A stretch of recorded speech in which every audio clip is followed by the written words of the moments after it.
दोस्तों, आयोग ने अपनी आंसर की तो जारी की, लेकिन साथ में ऐसे कई सारे प्रश्न हैं जिनके उत्तर भी उन्होंने गलत दे रखे हैं।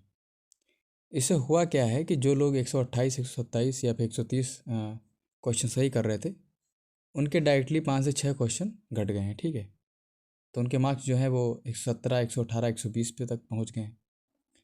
अब इससे होगा क्या, आयोग अगर एक्शन लेता है, ठीक है, अगर आयोग आंसर चेंज करता है या फिर डिलीट करता है क्वेश्चन के आंसर, तो उस पर होगा क्या कि 120 या 118 जो है उनके भी चांसेस बन सकते हैं। ठीक है, अगर चेंज होते हैं तो उनके ऑब्वियस सी बात है ऐड होंगे होंगे।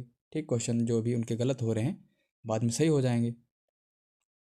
तो अगर वो 125 के करीब पहुंचते हैं तो फिर उनके भी चांस बन सकते हैं। ठीक है, मैंने लास्ट वीडियो में आपको बताया था कि जो कट ऑफ है इस बार जनरल की, वो 125 के करीब रहेगी। ठीक है, 125 प्लस माइनस 2 कर सकते हैं, ये 123 भी हो सकती है, 127 भी हो सकती है। ठीक है, तो जो लोग 125 से प्लस स्कोर कर रहे हैं वो तो निश्चिंत होकर मेंस की तैयारी अभी से करिए। ठीक है, आप लग ही जाइए मेंस पे, होना ही होना है। 125 से ज़्यादा, बहुत ज़्यादा कट ऑफ नहीं जानी। ठीक है, एक लोग अभी भी मतलब 140 या 135 बोल रहे हैं, तो बिल्कुल इतनी कट ऑफ नहीं जाएगी। ठीक है, 130 भी मुझे लग रहा है नहीं जाएगी। और ये मेरा एक्सपीरियंस है जो मैं बता रहा हूँ अपनी एक्सपीरियंस के आधार पे, कि 125 के करीब जो है कट ऑफ रहनी चाहिए। जिस हिसाब से पोस्ट हैं, ठीक है, 550 पोस्टें बताई जा रही हैं इस बार। ठीक है, सबसे ज़्यादा पोस्टें हैं और अटेंडेंस भी इस बार जो है 46% रही है। ठीक है, तो इस आधार पर अगर देखा जाए तो कट ऑफ जो है 125 के करीब बन रही है। ठीक है, तो इसलिए आपसे मैं यही कहूँगा कि 125 से जो ऊपर हैं, ठीक है, 125 से आप लोग जो भी ऊपर हैं, आप मेंस की तैयारी में अभी से लग जाइए। ठीक है, बहुत ज़्यादा टाइम नहीं मिलेगा रिजल्ट के बाद। बाकी जो लोग 120 के करीब हैं वो लोग भी तैयारी करें। ठीक है, मैं भी ये भी कहूँगा कि 120 या 122 के करीब हैं, ठीक है, 121 हैं, 117 हैं, 18 हैं, ये आप लोग भी तैयारी करिए। ठीक है, फिलहाल अभी अगर आगे देखा जाए तो पीछे प्रीलिम लगा हुआ है। ठीक है, तो इसकी भी तैयारी, अगर आपने फॉर्म भर रखा है तो इसकी भी तैयारी करिए, साथ में इधर भी आपकी तैयारी हो जाएगी। ठीक है, जीएस का पार्ट लगभग सेम रहेगा। ठीक है, हिंदी आपको तैयार करनी रहेगी जो कि 2 महीने में हो सकती है।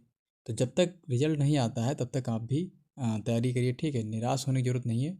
120 अगर आपके स्कोर बन रहा है तब भी आपके चांसेस बन सकते हैं, क्योंकि आयोग आंसर जो हैं वो चेंज करेगा। ठीक है, और चेंज ही करना पड़ेगा, क्योंकि ऐसे कई सारे प्रश्न हैं जिनके आंसर मतलब डायरेक्टली गलत हैं, तो आयोग उन पर एक्शन लेगा। ठीक है, अपने 2024 का जो प्रीलिम हुआ था पीसीएस का, उसमें भी देखा था करीब 84 से 85 क्वेश्चन पे आपत्तियाँ दर्ज की गई थी। ठीक है, और उसमें से 14 से 15 क्वेश्चन जो हैं डिलीट एंड चेंज किए गए थे, ऐसा सुनने को मिला था। ठीक, तो इस बार भी हो सकता है कि आयोग 5 से 6 क्वेश्चन चेंज करे या फिर डिलीट करे कुछ क्वेश्चन, तो उलटफेर तो होगा ही होगा। ठीक है, इस बार फिलहाल कुछ क्वेश्चंस हैं जो कि विवादित हैं, वो देख लेते हैं कौन कौन से क्वेश्चंस हैं। तो ये हैं प्रश्न। ठीक है, 8 से 9 प्रश्न हैं जिन पे विवाद की स्थिति बनी हुई है। तो पहला प्रश्न जो है वित्त आयोग को लेके है, जिसमें आयोग ने इसको वैधानिक संस्था माना है, जो कि गलत है। ठीक है, दूसरा जो है वो है उत्तर प्रदेश का जनगणना। ठीक है, तो इसमें बिहार आंसर होना चाहिए था, लेकिन आयोग ने इसका उत्तर प्रदेश माना है, जो कि चेंज होना चाहिए। तीसरा प्रश्न जो है वो कुछ को संख्यावाचक विशेषण में आता है, लेकिन आयोग ने इसको परिमाणवाचक माना है। ठीक है, हालांकि कुछ बुक में अगर देखेंगे आप लोग तो इसको परिमाणवाचक भी दिया हुआ है विशेषण। ठीक है, तो अब देखो आयोग क्या करता है, इसको चेंज करता है फिर डिलीट करता है। ठीक है, कुछ बुक में संख्यावाचक दिया हुआ है तो चेंज या डिलीट दोनों हो सकते हैं। चौथा क्वेश्चन जो है विवाद में वो है अशोक और हर्षवर्धन को लेके। एक स्टेटमेंट जिसमें दिया हुआ था उसको अशोक का स्टेटमेंट है, कुछ बुक में दिया हुआ है, लेकिन आयोग ने इसको हर्षवर्धन माना हुआ है, तो इस पर भी चेंज हो सकता है। ठीक, अगला क्वेश्चन जो है वो है रेपसीड, जो कि वाणिज्यिक फसल होना चाहिए, लेकिन आयोग ने उसको आलू को भी माना है। ठीक, आलू के साथ जो कॉम्बिनेशन दिया था उसको आंसर माना है। ठीक है, अगला क्वेश्चन जो है विवादित है वो है विशाखापट्टनम वाला, जिसको आयोग ने लैंड लॉक्ड माना है। कुछ लोगों का मानना है कि हल्दिया भी है। ठीक है, हल्दिया नहीं है, मतलब लैंड लॉक, और आयोग ने विशाखापट्टनम माना है। और अगला क्वेश्चन जो है वो है उत्पादन को लेके क्वेश्चन पूछा गया था, जिसमें अमरूद और केला और आम दिया हुआ था। ठीक है, तो कहीं कहीं आम को ज़्यादा बताया गया है और कहीं केला को बताया गया है। ठीक है, तो फिलहाल आप लोग देख लीजिए जो भी लेटेस्ट डाटा अगर आपके पास है और वहाँ पे अगर आम दिया हुआ है ज़्यादा उत्पादन में तो उसके साक्ष्य लगाइए। ठीक है, सरकारी आंकड़े रहेंगे तो फिर आयोग मानेगा उसको बात को। ठीक है, अगला क्वेश्चन जो है वो है प्रकाश संश्लेषण वाला क्वेश्चन जो था, जिसमें कुछ लोगों का मानना है कि व्याख्या नहीं कर रहा है। ठीक है, तो साक्ष्य ढूंढिए, एनसीईआरटी वगैरह देखिए, उसमें से अगर साक्ष्य मिलते हैं इसके प्रमाणिक तो फिर इसको आपत्ति दर्ज कीजिए। ठीक है, एक क्वेश्चन जो है वो आजीविक को लेके है। ठीक है, आजीविक जिसमें दिया हुआ कि वे मोस्टली वनों में रहते थे। ठीक है, जंगल में रहते थे, तो आयोग ने वहाँ पे दोनों स्टेटमेंट जो हैं वो सही माने हैं। देख लीजिए, अगर आपको प्रमाणिक साक्ष्य इन क्वेश्चन से मिलते हैं रिलेटेड तो आप आपत्ति दर्ज कर दीजिए। ठीक है, और आपत्ति दर्ज करने की जो लास्ट डेट है वो 5 अगस्त है। मेरे हिसाब से जो है 3-4 प्रश्न हैं जिनके आंसर चेंज होने चाहिए। ठीक है, आयोग को करना भी चाहिए। ठीक है, ये 100% है जो कि चेंज होने वाले हैं। पहला प्रश्न है कि वित्त आयोग वाला। ठीक है, दूसरा जनघनत्व को लेके है, और तीसरा जो है वो संख्यावाचक। ये डिलीट भी हो सकता है। ठीक है, क्योंकि बुक में अलग अलग दिया हुआ तो ये डिलीट भी हो सकता है। चौथा प्रश्न जो है वो हर्षवर्धन और अशोक को लेके है। ठीक है, तो कई सारे बुक अगर आप पढ़ेंगे तो वहाँ पे अशोक का स्टेटमेंट मिलता है। ठीक है, तो इसका आंसर चेंज होना चाहिए। ठीक है, अगला क्वेश्चन जो है वो है रेपसीड और वाणिज्यिक फसल। तो ऐसे कई सारे आंकड़े दिए हैं, सरकारी आंकड़े अगर आप उठा के देखेंगे तो वहाँ पे वाणिज्यिक फसल दिया गया है। ठीक है, आलू को भी माना जाता है कहीं कहीं, तो ये क्वेश्चन डिलीट हो सकता है।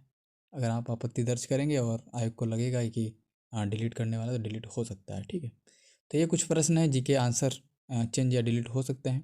ठीक है, आप लोगों को करना क्या है, प्रमाणिक साक्ष्य ढूंढिए, एनसीईआरटी है या फिर कोई ऑथेंटिक बुक अगर है। ठीक, तो वहाँ से उसको साक्ष्य लगाइए और वो माने जाएंगे, आयोग एक्शन जरूर लेगा। ठीक है, तो इस बात से निश्चिंत रहिए कि आंसर नहीं चेंज होंगे, आयोग बिल्कुल एक्शन लेगा। और हमने देखा भी है। ठीक है, पास्ट में अगर आप उठा के देखेंगे कई सारे पेपर जो हुए हैं पीसीएस के, उसमें आंसर चेंज किए गए हैं। ठीक है, तो चेंज किए जाएंगे। ठीक है, अगर जो गलत दिया है वो गलत है। ठीक है, आयोग करेगा इनका। फिलहाल आप लोग जो हैं 125 प्लस वाले जितने भी हैं, ठीक है, आप लोग कमेंट मत करिए। आप लोग कमेंट कर रहे हैं कि 130 वाले भी कमेंट कर रहे हैं कई सारे लोग कि क्या मैं सेफ़ हूँ। ठीक है, तो 130 वाले जो हैं आप निश्चिंत हो जाइए, आप तैयारी करिए मेंस की। आप कट ऑफ के पीछे इधर उधर मत भागिए, आप लोग निश्चिंत होकर मेंस की तैयारी में अभी से लग जाइए। ठीक है, फिलहाल 120 वाले की भी संभावना है, जैसे मैंने बताया भी कि कई सारे प्रश्न अगर चेंज होते हैं तो 120 वाले या फिर 122 वाले, इनके बिल्कुल चांसेस बन सकते हैं। ठीक है, कट ऑफ जो है मैंने आपको पहले भी बताया कई बार कि 122 या 123, 24, 25, यही सारे एक रेंज है। इसी के बीच रहनी है। ठीक है, 122 से लेके 125 यहीं कहीं लाई करेगी। ठीक है, मेरे हिसाब से।